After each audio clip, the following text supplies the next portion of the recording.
Seeing as Aquaman is out in theaters this week, go see it and support DC and the highly underrated character, I thought it would be fitting to take a look at an Aquaman story for a change, specifically the one called The Deluge from 2017, part of DC's Rebirth continuity line, which is still the current one they are using today, at least for now.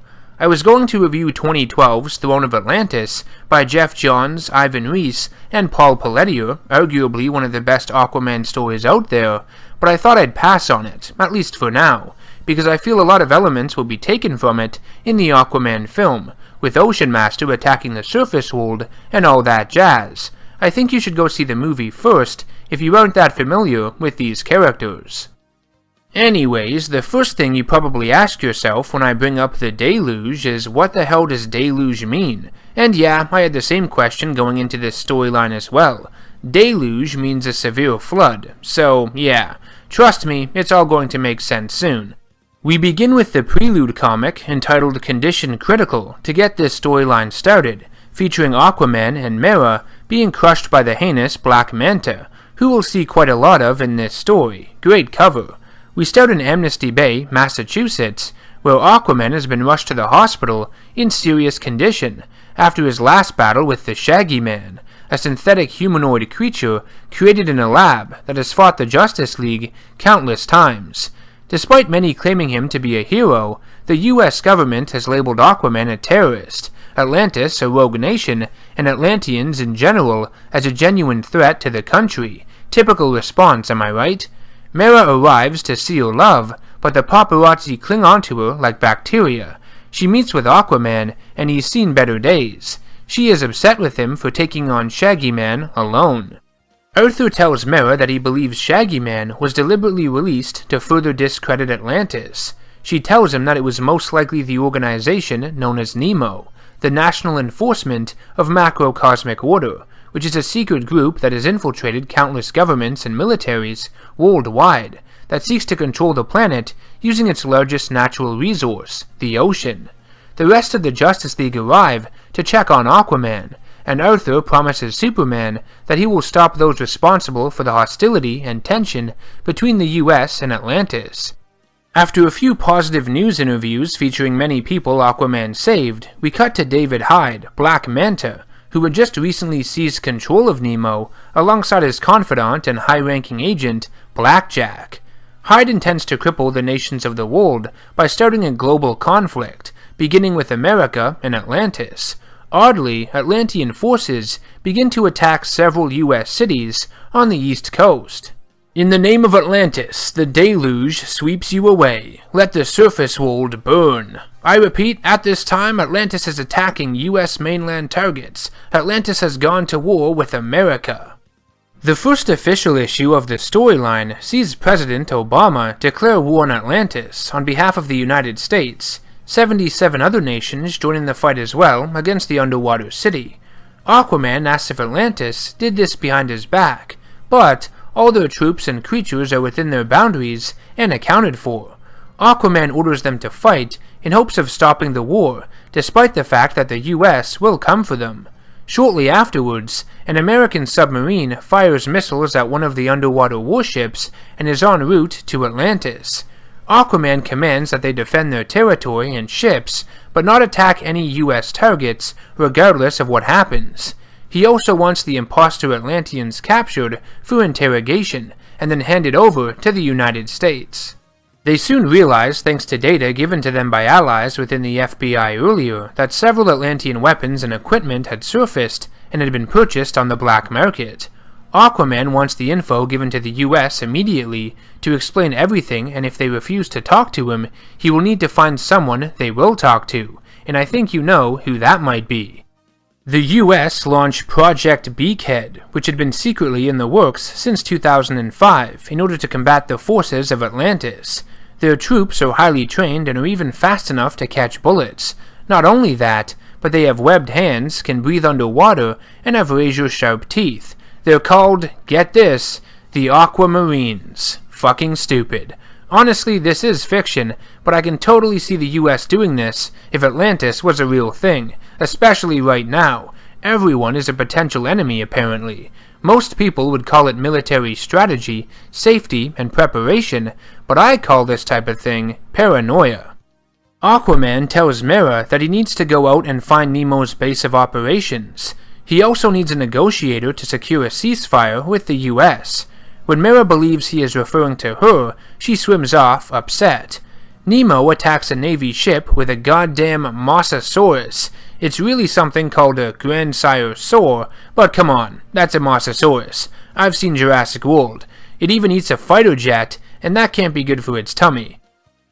We cut back to Black Manta and Blackjack, who are beginning the next phase of their plan, commandeering a US sub into Atlantean territory. They are tricking both sides into fighting each other. The issue ends with the other members of the Justice League arriving at Atlantis, looking to bring Aquaman into custody. Issue number 2. Will Aquaman be forced to fight the Justice League? No, because he tells them that someone is pretending to be the Atlantean army and is manipulating the US and Atlantis into war. He tells the League that he has evidence and asks Superman to take it to the White House, something he is willing to do once he sees it first. The Nemo sub releases several drones towards Atlantis, and we see Mera, who is sitting with Reverend Mother Setia. Setia has prophesied the Deluge, which is the end of Atlantis, when the king would fall and the queen would become the harbinger of the end of the world. Setia tells her to keep her distance from everything that is transpiring to prevent the prophecy from coming true. Superman and Batman analyze the evidence, and it's strong enough despite lacking the identities, existence, and whereabouts of Nemo. While the Justice League go to Washington to hopefully end this conflict, Aquaman defends his city from attack. The drones begin bombarding the city, and Aquaman and his troops realize they are not of American origin. The Justice League arrives, and of course, they can't see the president. They believe the information is biased, and that they will not cease their defensive stance until they have solid proof of who this third party is. How stubborn can you be? Aquaman slices his way into the submarine and realizes it's a fake, though the US believes it's theirs and will retaliate now that it has been attacked. But before Aquaman can capture a member of Nemo alive, Black Manta activates his backup plan, which sprouts red coal out of the captain's head.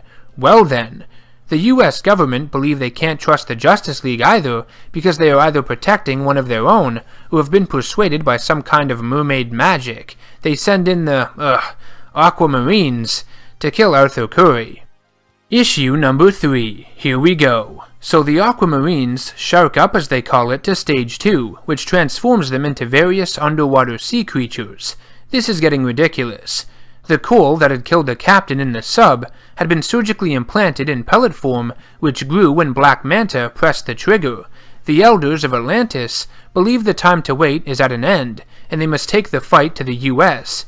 They don't believe Nemo exists, and that they are chasing a fool's errand. The Aquamarines attack, which results in several casualties. They chase Aquaman, and he fights back, leading to one of my most hated exchanges in this entire story. Those were good people. We're better. We're better? What the hell does that mean? That you're better people, like good people? How so? Do you mean better as in your newly acquired abilities? That doesn't make any sense. The Atlanteans can do all that. Besides, Aquaman said that they were good people, not that they were stronger or more skilled or anything like that. This is a stupid line of dialogue. I don't get it whatsoever. Before these self-proclaimed better people can kill Aquaman, the killer whale-looking dude gets punched with a water fist. It's Mera. She has returned. They lock up the soldiers, and all the survivors gather in the throne room to figure out what to do next. The Atlanteans want to kill the Aquamarines because of what they did, but Aquaman explains that they would be no different than they are. Aquaman decides to speak to Atlantis. I know what you want. Vengeance. Action in response to this outrage. I feel it seethe in you. The Surface-born have always been against us. This is the culmination of centuries of fear and rivalry. There is an old myth, the Deluge, an end war that will sweep both Atlantis and the Surface nations away, a conflagration that will leave no one standing as the victor. I would be failing you as your king if I did not do my utmost to prevent that myth from becoming a reality. With his last words, the great Koa, Elder of Law, told me he feared I was not strong enough to lead this nation. I intend to make one last effort to halt this war with the surface. If I fail, I will accept that Koa was right. I will accept that my dream of peace is foolish and unworkable. I will step down from the throne of Atlantis and be your king no longer. We then cut to the temporary base of operations set up by Nemo. Blackjack and Black Manta agree that nuclear attacks on Atlantis might be considered by the US at this point, and that the next targets for Nemo will be the Gulf of Mexico and the South China Seas, to initiate war between Atlantis and those countries too. However, due to Nemo using the same form of telepathy to control the animals that Aquaman does, he tracks down Black Manta and intends to end this once and for all. Here we are, the big finale. Black Manta and Aquaman begin fighting. It's hard-hitting and brutal. Manta even fires at him with his signature laser beams before Aquaman throws his trident and impales Black Manta's left shoulder. As they fight, Aquaman thinks to himself and admits how formidable of an opponent Black Manta is and always has been. He realizes how much his adversary values Nemo's secrecy, even more than his own life. As Aquaman continues to punch Black Manta, he begins smashing through his protective helmet, but Manta presses a button and detonates explosives on the ship, causing it to be destroyed. Aquaman survives and explains that his men are combing the ocean floor for Black Manta's body, though it has not been found. Aquaman and Superman go to the White House and confront the president, giving him information on Nemo as well as the broken helmet of their leader, Black Manta. In a surprising act, Aquaman surrenders in order to stop the war between Atlantis and the United States. He tells the president that Atlantis will release the Aquamarines, and if America continues to attack, history will see them as the only aggressor in this conflict. Superman tells Aquaman how proud he is of him and that he couldn't do what Arthur does. The war is over and the two nations have agreed to take on the forces of Nemo together. So that's Aquaman, the Deluge. How was it? Well, pretty decent. I think its analysis of war between the US and Atlantis is interesting, showing you how both nations can be manipulated by a third party like that, and so quickly.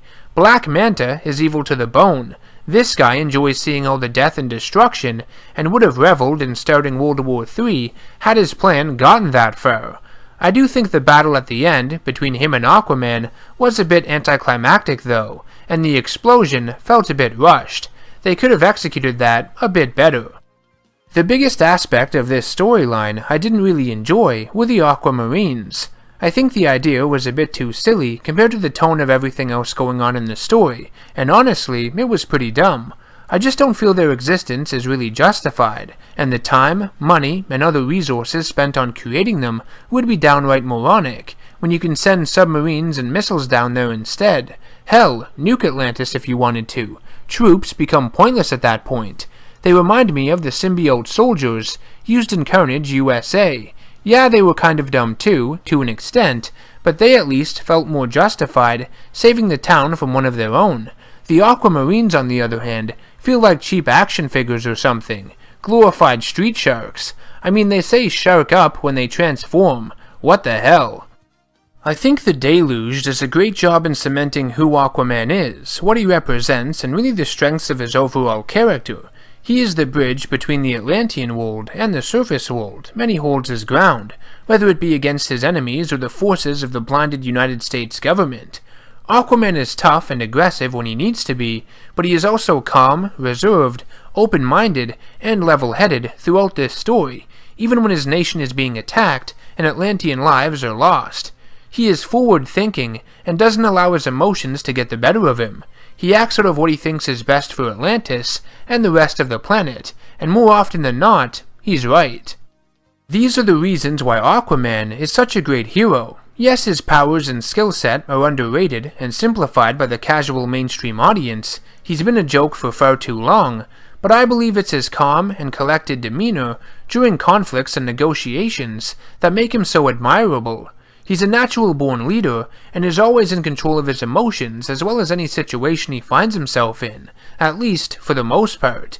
He also doesn't fight for any one country or governing body. Instead, he fights for the entire world. Yeah, Atlantis is his focus, but he would even put the lives of Atlanteans on the line if it meant the safety of the planet, as it clearly shows in this storyline. Aquaman is in many ways similar to Captain America and Superman in that sense, and all three are admirable protagonists. What do you guys think of the Deluge storyline, and the character of Aquaman in general? Let me know in the comment section down below. If there are any storylines you want me to take a look at and review in the future, be sure to leave them down below as well, and I will get to them whenever I can. This has been NerdGasm, and I hope you all go see Aquaman in theaters, because this hero needs some time in the spotlight. I can't wait. Take care.